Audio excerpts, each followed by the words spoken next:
Kepastian ini diperoleh usai Emiliano Jonathans melakukan sumpah dan janji setia sebagai WNI yang dipimpin Menteri Hukum RI Supratman Andi Aktas.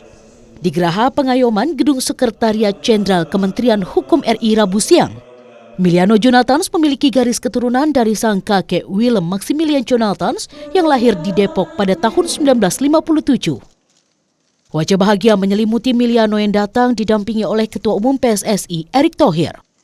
PSSI berharap Emiliano dapat turun melawan Taiwan dan Lebanon. Namun jajaran pelatih timnas akan melihat kondisi fisik Emiliano usai perjalanan panjang ke Indonesia. Supaya Emiliano ini bisa kita mulai aktifkan dalam uji coba ini. Kita tentu sedang proses dari FIFA dan AFC. Insya Allah juga tidak ada masalah, saya pastikan.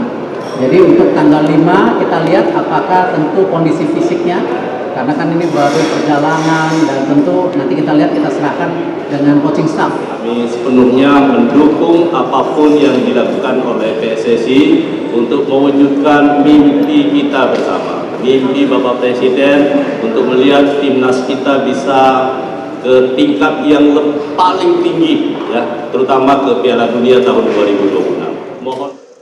Selanjutnya, talenta 21 tahun kelahiran Arnhem Belanda ini akan melakukan perpindahan federasi dari KNVB ke AFC dan PSSI. Rini Taniken, Roy Ilman, Kompas TV, Jakarta.